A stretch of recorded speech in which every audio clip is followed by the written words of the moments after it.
Now see, the next topic which we are going to do is bonding in coordination complex. जैसे हमने +1 में जब पढ़ा था केमिकल बॉन्डिंग चैप्टर, तो उसमें एक टॉपिक आता है एंड में हाइब्रिडाइजेशन निकालना। तो अब ऐसा ही एक टॉपिक आ रहा है जिसमें हम हाइब्रिडाइजेशन और कई चीज़ें सीखेंगे। तो हम यहाँ पे जो अभी थ्योरी पढ़ने जा रहे हैं उस टॉपिक का नाम है valence bond theory. Valence bond theory मतलब लास्ट शेल इलेक्ट्रॉन, वही थ्योरी जो आपने लास्ट ईयर पढ़ी है केमिकल बॉन्डिंग में, और इसका फाइनल रिजल्ट हाइब्रिडाइजेशन है। देखो, अगर 4 लिगेंड हो, अगर सेंटर एटम के साथ 4 लिगेंड जुड़े हों तो हाइब्रिडाइजेशन sp3 हो सकती है, टेट्राहेड्रल हो सकती है। 4 हो तो dsp2 भी हो सकती है, इसे हम कहते हैं स्क्वायर प्लेनर। अभी मैं आज कराऊंगा तो समझ में आ जाएगा। अगर 5 हो तो sp3d ट्राइगोनल बाइपिरामिडल, 6 हो तो ऑक्टाहेड्रल, 6 हो तो ऑक्टाहेड्रल। अच्छा, इन दोनों ऑक्टाहेड्रल में क्या फर्क है? इसमें d बाद में है, इसमें d पहले है। तो जब d बाद में हो ना तो इसे कहते हैं आउटर d कॉम्प्लेक्स। क्या बोला मैंने प्रांजय? जब d बाद में हो तो क्या नाम बोलते हैं इसको? Outer outer D D complex. Complex. अगर डी शुरू में हो तो इनर, क्या नाम पड़ जाएगा? Inner d complex. तो इस चीज को ध्यान में रखना। और डी sp2 हो तो इसे हम कहते हैं स्क्वायर प्लेनर। तो हम यही चीज पढ़ने वाले हैं यहाँ पे। बड़ा इंटरेस्टिंग टॉपिक है। देखो, valence bond theory, metal orbitals hybridize to form equal number of hybrid orbitals। अगर एक s और 3p तो sp3, ये वही चीज है जो आपने पढ़ी हुई है। अच्छा, डायामैग्नेटिक, पैरामैग्नेटिक, ये कुछ चीजें हैं जो आपको पता होनी चाहिए। डायामैग्नेटिक होता है जिसमें अनपेयर्ड इलेक्ट्रॉन ना हो, पैरामैग्नेटिक होता है जिसमें अनपेयर्ड इलेक्ट्रॉन हो। तो और ये हाइब्रिडाइजेशन वाला कंसेप्ट है। तो ये वाला जो कंसेप्ट है ना, ये थोड़ा सा आपने ध्यान में रखना है, हाइब्रिडाइजेशन वाला। तो इसको मैं वहां पे लिख भी देता हूँ and you would be able to understand. लो जी, अब जो हमारा टॉपिक है, टॉपिक का नाम, और ये बहुत इंपॉर्टेंट है, 3 नंबर का आता है पेपर में। टॉपिक का नाम है valence bond theory. Very very important, short में लिख दिया मैंने, वैलेंस बॉन्ड थ्योरी। इस थ्योरी को यूज करके हम हाइब्रिडाइजेशन बता सकते हैं, हम लो स्पिन बता सकते हैं, हम हाई स्पिन बता सकते हैं। अब आपको इसका मतलब नहीं पता, मैं समझाऊंगा। हम पैरामैग्नेटिक बता सकते हैं, हम डायामैग्नेटिक बता सकते हैं, डायामैग्नेटिक।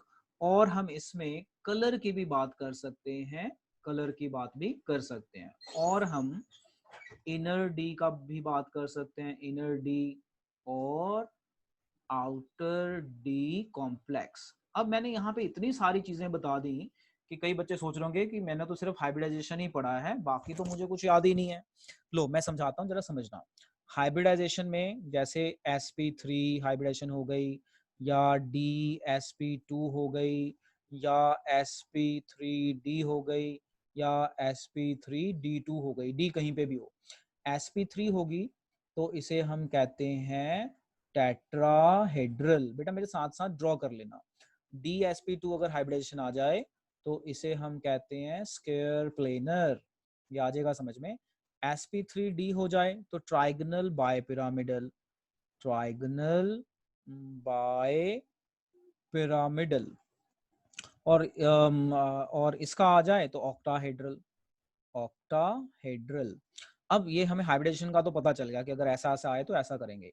लो स्पिन का मतलब होता है अगर इलेक्ट्रॉन सारे पेयर्ड हैं।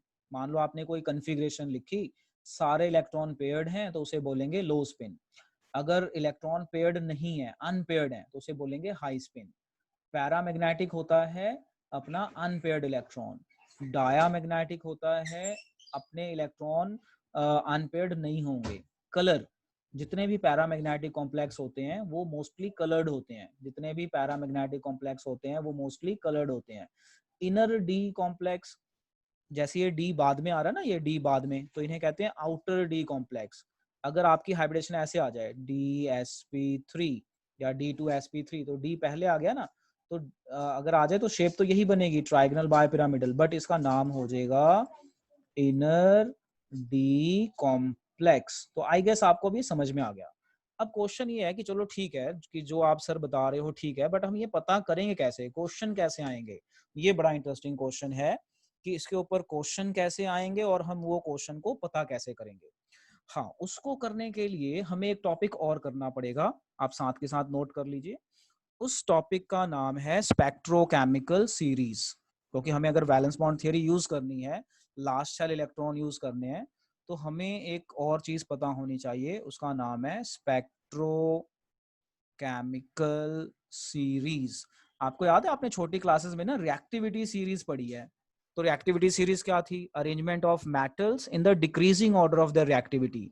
इसी तरह से स्पेक्ट्रोकेमिकल सीरीज जो है, arrangement of ligands on the basis of their magnetic field. तो लो जी, इसकी डेफिनेशन लिखता हूं मैं यहाँ पे।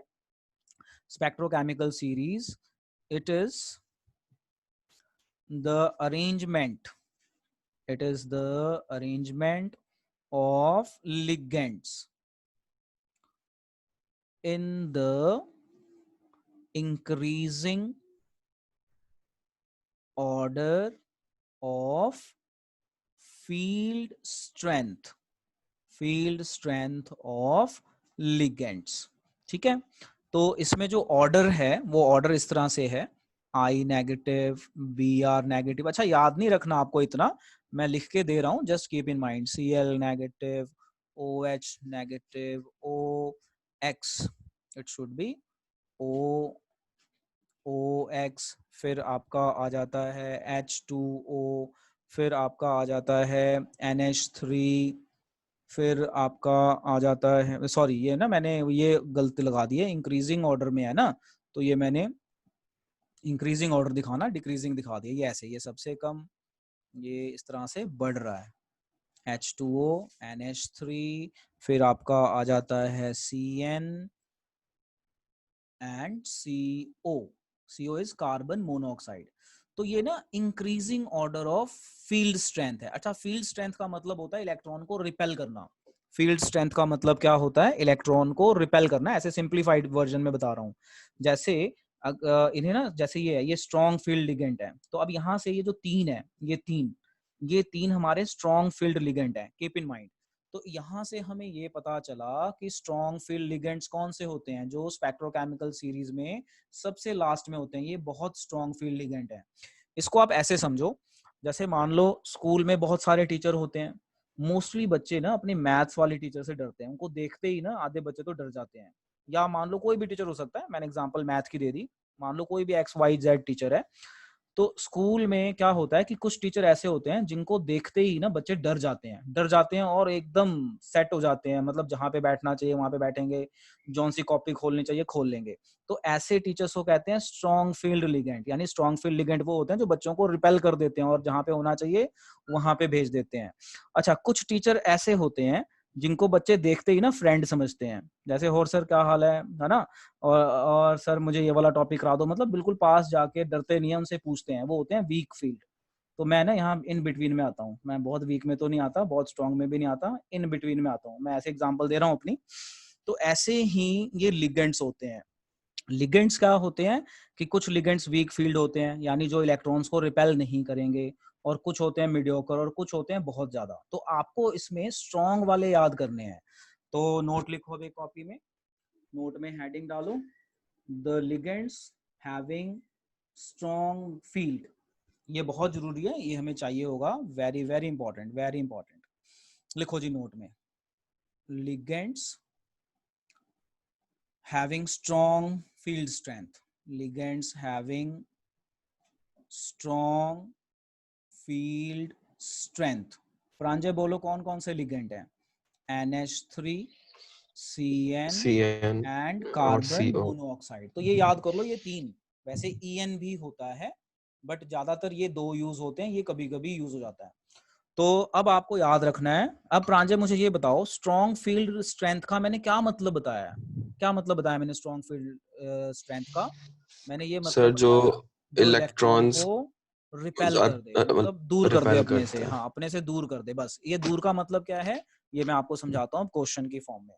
चलो अब एक क्वेश्चन लिखते हैं। ये सारी चीजें समझने के लिए हमें एक क्वेश्चन लिखना पड़ेगा ना, कि पेपर में क्वेश्चन कैसे आता है। तो टॉपिक तो हमारा वैलेंस बॉन्ड थ्योरी है, अब इसके ऊपर क्वेश्चन कैसा आएगा, this we need to learn. लो जी, लिखो एक क्वेश्चन यहाँ पे, let me change colour. Question, using valence bond theory tell hybridization and other चीज and other things for complex है FeF6-3। क्वेश्चन समझ में आया क्या क्वेश्चन है? अब मैं इसको सॉल्व करवाऊंगा, देखना समझ में आएगा। क्वेश्चन कह रहा है कि using valence bond theory tell hybridisation and etcetera, मतलब दूसरी चीजें भी बताओ, for Fe iron hexafluoride, hexafluoro, इसका क्या नाम बनेगा बताओ? हेक्साफ्लोरोफेरेट, यही नाम बनेगा ना, हेक्साफ्लोरोफेरेट का बताना है। अब देखो बेटा इसका आंसर कैसे करेंगे ये समझ लेना ध्यान से। जब भी पेपर में ऐसा आए कि हाइब्रिडाइजेशन बताओ तो आपने क्या करना है, आपने कॉम्प्लेक्स लिखना है Fe(F6-3)। मैं एक लाइन लगा देता हूँ बीच में ताकि एक ही पेज में ये सारा कुछ हो जाए हमारा।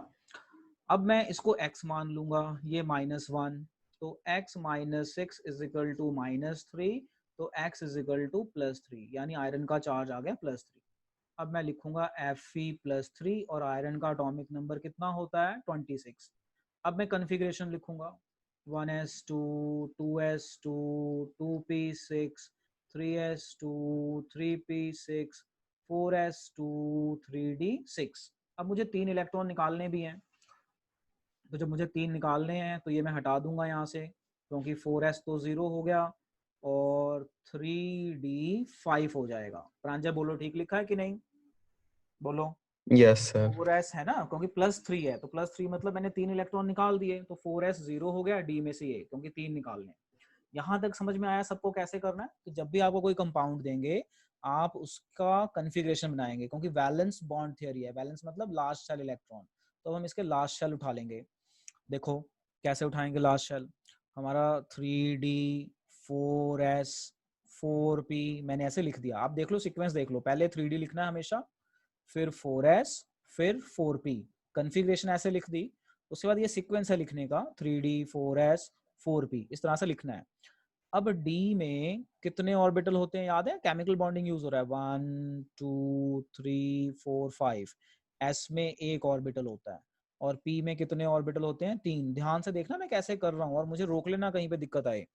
ये चीज हो गई। अब जो आपके साथ लिगेंड है, ये बताओ ये वीक लिगेंड है या स्ट्रॉन्ग है? स्ट्रॉन्ग में मैंने ये 3 ही बताए हैं, मतलब आप ये 3 याद रखो। तो ये वीक है या स्ट्रॉन्ग है, ये बताओ। F जो है फ्लोरीन आपका स्ट्रॉन्ग लिगेंड होगा या वीक? देखो मैंने स्ट्रॉन्ग में तो बता दिया ना कौन से हैं स्ट्रॉन्ग फील्ड, CN और CO, तो ये वीक है। यस वेरी गुड, ये वीक लिगेंड है। तो अब जो वीक लिगेंड होते हैं वो रिपेल नहीं करेंगे, तो हमें कुछ नहीं करना, हम क्या करेंगे, D के 5 इलेक्ट्रॉन दिखाएंगे, 1 2 3 4 5, तो हमने ये 5 इलेक्ट्रॉन दिखा दिए D के। अब जो हमारे लिगेंड्स हैं, लिगेंड्स खाली जगह को ऑक्यूपाई करेंगे, तो मैं यहाँ पे कलर चेंज कर देता हूँ। तो जो हमारा एक लिगेंड है वो यहाँ पे आएगा, कोऑर्डिनेट बॉन्ड बनाएगा, एक फ्लोरीन यहाँ पे आ गया, एक फ्लोरीन यहाँ पे आ गया, एक फ्लोरीन यहाँ पे आ गया, ये एरो का मतलब है कोऑर्डिनेट बॉन्ड, एक फ्लोरीन यहाँ पे आ गया। अब मुझे बताओ कितने फ्लोरीन है यहाँ पे, बताओ how many fluorines are here? 6 हैं। मैंने कितने यूज कर लिए? 4, यानी 2 और आ सकते हैं, तो 4s 4p, फिर मैं 4d पे चला जाऊंगा। ध्यान रखना मैं क्या कैसे कर रहा हूँ, अगर मेरा ये भर गया तो मैं 4d पे चला गया। अच्छा ये कन्फिग्रेशन नहीं हो रही, कई बच्चे ना कन्फिग्रेशन के हिसाब से सोच रहे होंगे, कन्फिग्रेशन सिर्फ यहीं तक लिखनी है, उसके बाद ऐसे सीक्वेंस फॉलो करनी है, क्योंकि कन्फिग्रेशन नहीं है। 4th शेल पे 4s भी होगा, 4p भी होगा, 4d भी होगा, तो 4p भर दिया, 1 2 3 4 5, तो एक फ्लोरीन और आया, एक फ्लोरीन और आया। अब कितने फ्लोरीन हो गए ये बताओ, कितने फ्लोरीन हो गए? 6 हो गए। अब देखो एक फ्लोरीन गया S में, और 3 फ्लोरीन कहाँ गए? P में, यानी P3, और 2 फ्लोरीन कहाँ गए? D में, तो ये आ गया D2। तो ये तरीका है इसका हाइब्रिडाइजेशन निकालने का, मतलब हमने ये देखना है कि जो हमारा लिगेंड है वो कौन कौन से ऑर्बिटल में गया। हमारा लिगेंड S में गया, S लिख दिया, P के 3 ऑर्बिटल होते हैं, तीनों में चला गया तो P3 लिख दिया, D के 2 ऑर्बिटल होते हैं तो D2 लिख दिया। तो हमारी हाइब्रिडाइजेशन आ गई sp3d2। प्रांजल समझ में आया क्या बता रहा हूँ? Yes sir. हाँ, एक दो बच्चे और बताओ। निम्रत आपको समझ में आया क्या बताया मैंने? हाँ जी सर। Very good. जैस्मिन, आपको भी समझ में आ गया क्या बताया मैंने, हाइब्रिडेशन कैसे निकलेगी? जी सर। कई बच्चों को ये कंफ्यूजन होती है कि सर ने sp3d2 कैसे लिख दिया। प्रांजल मुझे ये बताओ, मैंने ये कैसे लिखा sp3d2? प्रांजल सर पहले एक जितने हमारे पास फ्लोरीन थे पहले हमने 3D तक दिखाया कितनी हाँ कॉन्फ़िगरेशन हो गई थी। हाँ हाँ, नहीं नहीं, उसके मेरा बाद क्वेश्चन हर कुछ और है। मेरा क्वेश्चन ये है कि कई बच्चे पूछते हैं सर ये मुझे कैसे पता चलेगा कि sp3d2 आएगा, कुछ और नहीं आएगा, ये बताओ। तो वो हमने देखना है कि जो हमारा लिगेंड है वो कौन से ऑर्बिटल में जा रहा है। s में जा रहा है तो s लिख दिया, p में जा रहा था तो p3 कर दिया क्योंकि तीनों यूज हो गए, d में 5 होते हैं तो 5 में से सिर्फ 2 यूज हुए तो d2 लिख दिया। आ गया समझ में? आ गया ना? Yes sir. चलो, अब जो हमारा यहाँ पे टॉपिक था उस टॉपिक को समझते हैं।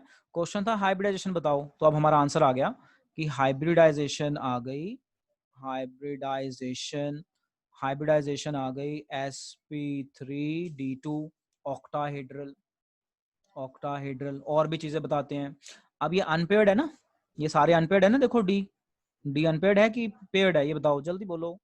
डी अनपेयर्ड है तो इसे अनपेयर्ड है। कहेंगे पैरामैग्नेटिक। जब डी अनपेयर्ड हो पैरामैग्नेटिक, और अनपेयर्ड हो तो इसे हाई स्पिन कहते हैं। जब अनपेयर्ड हो तो हाई स्पिन। हाई स्पिन मतलब कोई कैंसिल नहीं कर रहा, अगर पेयर्ड हो तो कैंसिल कर देते हैं, हाई स्पिन।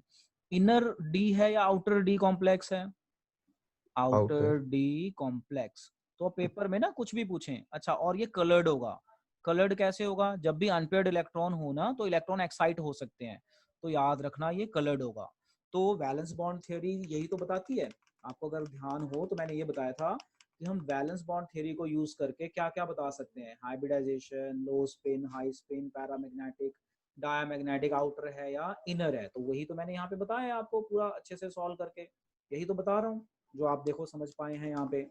तो देखो तरीका क्या है, जब भी मैं कोई आपको कॉम्प्लेक्स दूंगा उस कॉम्प्लेक्स को ऐसे लिख लेना है, फिर आपने चेक करना है कि वीक लिगेंड है या स्ट्रॉन्ग है। तो मैंने ये जो एग्जांपल करवाई ये वीक लिगेंड वाली कराई, मैं यहाँ पे लिख देता हूँ वीक लिगेंड।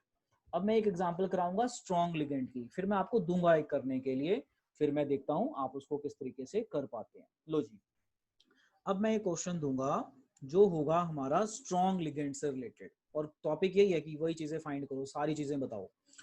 तो क्वेश्चन है FeCN CN6 - 4 for this complex, for this complex, tell everything using valence bond theory. चलो आप साथ साथ करो, मेरे साथ साथ करो, मैं ऐसे लाइन लगा देता हूँ जिससे एक ही लाइन में आ जाए और कलर चेंज कर लेता हूँ। हाँ प्रांजल, सबसे पहले क्या बताया था, क्या करूंगा सबसे पहले? Fe का चार्ज। FeCN6, very good. सबसे पहले चार्ज निकालूंगा, तो ये x है, ये -1 है, तो ये हो जाएगा x - 6 = -4, x = 2+। आ गया 2+, ठीक है बेटा यहाँ तक। उसके बाद मैंने क्या बताया था, इसकी कन्फिग्रेशन, एटॉमिक नंबर 26। तो 1s2, 2s2, 2p6, 3s2, 3p6, 4s2, 3d6। इस बार कितने इलेक्ट्रॉन, ये 2 निकाल लें ना, 2+ है ना, तो ये 2 निकाल दिए और इसको मैंने 0 कर दिया। मैंने इस बार इसको इरेज नहीं किया। अब यहाँ पे मैंने सिखाया था आगे 3d, ठीक है, 3d में है 6, 4s, 4p। अब d में कितने होते हैं इलेक्ट्रॉन, मतलब ऑर्बिटल? 5, 1 2 3 4 5। तो 1 2 3 4 5 और ये हो गया 6। s में एक ऑर्बिटल, p में इस तरह से। अब मुझे ये बताओ ये वीक लिगेंड है या स्ट्रॉन्ग लिगेंड है, बताओ। सर स्ट्रॉन्ग है। ये है हमारा स्ट्रॉन्ग लिगेंड। अब स्ट्रॉन्ग लिगेंड को देखते ही क्या हो जाएगा, बच्चे भाग जाएंगे ना। क्या होगा स्ट्रॉन्ग लिगेंड को देखते ही, क्या होगा? अगर मान लो कोई तगड़ा टीचर आ जाए जिससे बच्चे डरते हैं, वो फटाफट अपनी क्लास में शिफ्ट हो जाएंगे। तो हम यहाँ पे लिखेंगे CN इज स्ट्रॉन्ग लिगेंड।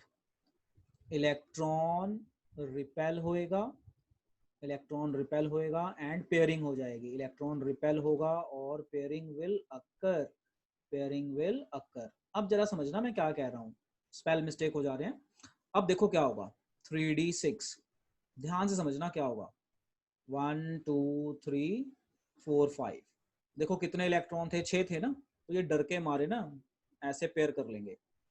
फर्क समझ में आया? ये देखो 6 इलेक्ट्रॉन थे, 6 ने पेयरिंग कर ली। प्रांजय बताओ क्यों पेयरिंग हुई यहाँ पे? सर क्योंकि वो स्ट्रॉन्ग लिगेंड था। वेरी गुड, यही चीज ध्यान में रखनी है। बच्चे क्या करते हैं, बच्चे भूल जाते हैं स्ट्रॉन्ग लिगेंड है, वो नॉर्मल तरीके से कर देते हैं और फिर कहते हैं कि हमने तो ठीक किया, हमारे नंबर कट गए। तो इस चीज का ध्यान रखना। देखो पिछले केस में वीक लिगेंड था, तो जैसा था वो सीधा सीधा शुरू हो गया। अब ये जो है ना CN, हमने 3 याद किया, NH3, CN एंड CO को अपना कार्बन मोनोऑक्साइड, ये स्ट्रॉन्ग लिगेंड होते हैं। ये लिगेंड अगर किसी कंपाउंड में आ जाए तो ये लिगेंड धक्का करते हैं, मतलब इलेक्ट्रॉन को रिपेल कर देते हैं। अगर जगह है ना पेयरिंग की तो उसको पेयरिंग करवा देंगे। देखो पेयरिंग करवा दी, यहाँ पे पेयरिंग हो गई, अब ये जगह खाली हो गई। अब आपके पास कितने CN है ये बताओ? How many CN you have? How many CN? Sir 6। 6। तो एक CN आ जाएगा यहाँ पे, एक CN आ जाएगा यहाँ पे, एक आ जाएगा यहाँ पे। कितने यूज हो गए? 3। 3।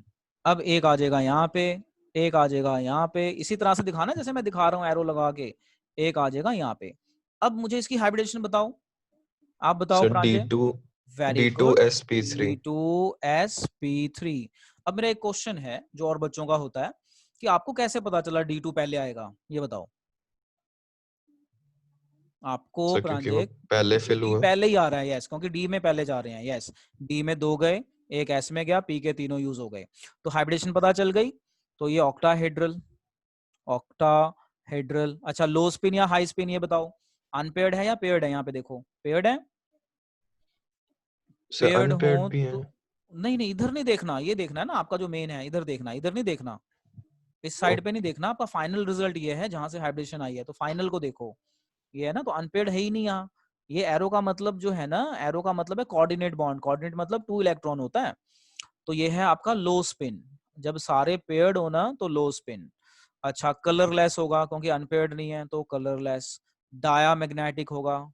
डायामैग्नेटिक क्यों होगा बेटा? डायामैग्नेटिक सर क्यों क्योंकि होगा? एक भी अनपेयर्ड नहीं है। हाँ वेरी गुड। और कुछ रह गया? आउटर या inner d complex? Sir inner. Inner d complex. Yes बेटा, नोट कीजिए और इसे समझिए। अब आपको मैं कुछ क्वेश्चंस दूंगा, you will do that questions. हाँ, बहुत ही अच्छा क्वेश्चन पूछा आपने कि ये 4p कहां से आ गया। तो मैं आपको ना 11th याद दिला रहा हूँ। देखो 11th में हमें पढ़ा है कि अगर फर्स्ट शेल हो ना तो उसमें 1s होता है, सेकंड शेल हो तो 1s भी होएगा, 2s भी होएगा, थर्ड शेल हो तो 3s, 3p, 3d होता है। इसी तरह अगर आप फोर्थ तक पहुंच गए तो फोर्थ पे 4s भी होगा, 4p भी होगा, 4d भी होगा, 4f भी होगा। अब वो बात अलग है कि वो यूज हो रहा है कि नहीं हो रहा है। तो हमारे पास 6 लिगेंड थे, तो हमने ये लिगेंड डालने शुरू किए, तो डी में 2 आ गए। तो जब ये भर गया तो हम ऊपर जाएंगे ना, 4 पे गए। 4 में जब हम आगे तो 4p भी होता है, 4d भी होता है। वो अलग बात है कि हमारा 4d या 4f यूज नहीं हुआ, तो 4s में एक गया, ये भरने के बाद हम 4p में चले गए, ये भी भर जाता तो हम 4d में चले जाते।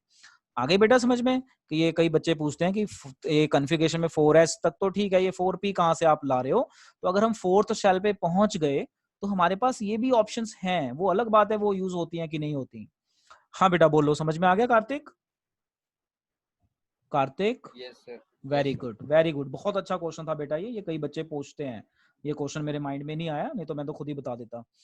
तो बहुत बच्चे ये पूछते हैं, आपने कई बच्चों का डाउट क्लियर कर दिया। बहुत बढ़िया, बहुत बढ़िया। चलो जी, अब मैं आपको एक नेक्स्ट क्वेश्चन देता हूँ और ये क्वेश्चन आप सब ट्राई करेंगे। लिखिए जी क्वेश्चन, और मैं 2 मिनट दूंगा उसको सॉल्व करने के लिए। क्वेश्चन लिखिए, using valence bond theory tell hybridization of CONH3। NH3 को हम कितनी बार दे देते हैं? लेटर से 6 टाइम, 6, और पावर दे देता हूँ 3+। लो इसे सॉल्व करो जरा कॉपी में, सॉल्व करो इसे कॉपी में। और आपको दिया मैंने 2 मिनट, फिर मैं इसे खुद कराऊंगा, फिर हम चेक करते हैं कि हमारा आंसर क्या आया है। तो योर 2 मिनट स्टार्ट्स। यस, तो अब इस क्वेश्चन को हम सॉल्व करते हैं, देखो कैसे होगा। तो मैंने यहाँ पे साइड पे 1 2 अपना 21 से 30 एलिमेंट्स लिख दिए, तो कोबाल्ट 27 पे आता है। तो आप इसको देखो ये कैसे होगा। ये डाला हमने NH3 6 और ये हो गया आपका 3+। इसे x ले लेते हैं, ये 0, तो x 0 is equal to 3+, so x is equal to 3+ आ गया हमारा। So cobalt, atomic number 27 and charge 3+. Configuration 1s2, 2s2, 2p6, 3s2, 3p6, 4s2, 3d7। अब मुझे 3 इलेक्ट्रॉन निकालने हैं, तो 3 निकालूंगा तो 2 तो यहाँ से निकल गए, एक यहाँ से निकल जाएगा, ये आ गया 6, तो ये हो गया 6। ये मैं लाइन लगा देता हूँ ताकि हमारा एक ही पेज में आंसर हो जाए, और कलर चेंज कर लेता हूँ। अब मैं लिखता हूँ 3d6, तो 3d6 1 2 3 4 5, तो 1 2 3 4 5 6। अब मैं यहाँ पे लिखूंगा NH3 इज स्ट्रॉन्ग लिगेंड, ये तो हमने पढ़ा है ना, स्ट्रॉन्ग फील्ड लिगेंड। तो स्ट्रॉन्ग फील्ड लिगेंड है तो इलेक्ट्रॉन पेयरिंग विल अकर। अच्छा, कई बार आप बुक में पढ़ोगे ना तो NH3 कई जगह पे, कोई एक आधी एग्जांपल है जहाँ पे ये वीक एक्ट कर सकता है, बट मोस्टली एग्जांपल में ये स्ट्रॉन्ग ही एक्ट करेगा, तो इस चीज को आप ध्यान रखना। तो वो अपनी एक्स्ट्रा बुक में आप चेक कर लेना। तो ये चीज हो गई, एक्सेप्शंस आ जाती है ना एक आधी। तो अब हम लिखेंगे इलेक्ट्रॉन पेयरिंग विल अकर। तो अब हम दोबारा बनाएंगे 3D 1 2 3 4 5, 1 2 3 4 5, यस 1 2 3 4 5 6। फिर आ गया 4s, क्योंकि ऑलरेडी 4 था ना, 0 हो गया। फिर आ गया हमारा 4p, p में 3 ऑर्बिटल होते हैं। 4d भी लिख दो, मन करता तो लिख दो, होता तो है वहां पे, वो अलग बात है यूज होना हो। 1 2 3 4 5। अब हमारे पास लिगेंड कौन से हैं? NH3 कितनी बार है? NH3 हमारे पास 6 बार है। तो एक NH3 यहाँ आया, एक यहाँ आया, एक यहाँ आ गया। कितने यूज हो गए प्रांजय अभी तक? 3। एक यहाँ आया, एक यहाँ पे आया, और एक यहाँ पे आया। प्रांजय हो गए 6 कि नहीं? 6 हो गए आई गेस। 1 2 3 4 5 6। ओके, अब इसकी हाइब्रिडेशन देखो क्या बनेगी। विशाल बताओ। विशाल, D के 2 यूज हो गए, और S का तो एक था, P के 3 हो गए, तो बन गया D2sp3। शेप क्या बन गई? ऑक्टाहेड्रल। और क्या बना सकते हैं हम? ऑक्टाहेड्रल तो बन ही गया, और क्या बनेगा? Diamagnetic, yes diamagnetic. कलरलेस और कलर्ड बोलो। यस, कलरलेस को ना व्हाइट भी बोल देते हैं कई बार। लो स्पिन या high spin? D outer d और inner d? Inner d complex. Yes बेटा, बस आज के लेक्चर में हम यहीं तक करेंगे। अब आप इसे ट्राई कीजिए। मैं थोड़ी देर में इसकी वीडियो भी भेज दूंगा, और प्रैक्टिस के लिए 15-20 कंपाउंड भेजूंगा जिनमें आपने ऐसी हाइब्रिडेशन पता करनी है। ठीक है, तो 15-20 कंपाउंड में भेजूंगा जिसमें आपने ऐसी ही हाइब्रिडाइजेशन पता करनी है। ये थोड़ा लंबा टॉपिक है और आपको ये प्रैक्टिस करके आएगा। और इसका स्टेप बेटा बहुत सिंपल है। स्टेप सिंपल क्या है कि आपने हाइब्रिडाइजेशन कैसे निकालनी है, बस कन्फिगरेशन लिखनी है। बस कन्फिगरेशन लिखने के बाद लास्ट ऑर्बिटल उठा लेने हैं और उनके अंदर इलेक्ट्रॉन डाल देने हैं। अगर वीक लिगेंड है तो सीधा उसकी पेयरिंग नहीं करनी, और अगर स्ट्रॉन्ग लिगेंड है तो पेयरिंग कर देनी है। दैट्स इट, बस इतनी सी ही कहानी है और कुछ नहीं है। तो आप इसे आराम से प्रैक्टिस कीजिए, वीडियो पॉज कर करके देखिए और खूब प्रैक्टिस कीजिए। देखो जी, एक बच्चे ने क्वेश्चन पूछा है कि आपने ये इसको 0 और 6 कैसे लिखा। तो देखो, जो हमारा कोबाल्ट है ना, इसका एटॉमिक नंबर 27 है। तो अगर मैं इसको 2 लिख दूं और इसको मैं 7 लिख दूं, तो ये बन गया ना हमारा 27। तो अब इसके ऊपर ना 3+ है। बोल समझ में आ रहा है ना क्या है इसके ऊपर? 3+। 3+ का मतलब है मुझे 3 इलेक्ट्रॉन निकालने हैं। अब कई बार बच्चे ये सोचते हैं कि 3D से क्यों नहीं निकाले 3। तो इसका ये रीजन है कि न्यूक्लियस के पास पहले शेल 1 आता है, फिर 2 आता है, फिर 3 आता है, फिर 4 आता है। तो जब भी इलेक्ट्रॉन निकालना है ना तो लास्ट शेल से निकलेगा, इसलिए हम इसको कर देंगे 0। तो 2 ही निकल सकते थे लास्ट शेल से, यानी ये शेल खत्म हो गया। अब ये शेल खत्म हो गया तो थर्ड शेल रह गया। तो थर्ड शेल में 3D आता है, तो 3D में 7 है, तो 2 तो हमने यहाँ से निकाल दिए, एक हम यहाँ से निकालेंगे, तो ये हो गया हमारा 6। बहुत बढ़िया बेटा क्वेश्चन पूछने के लिए, बहुत बढ़िया, क्योंकि ये प्रॉब्लम कई बच्चों को आ सकती है।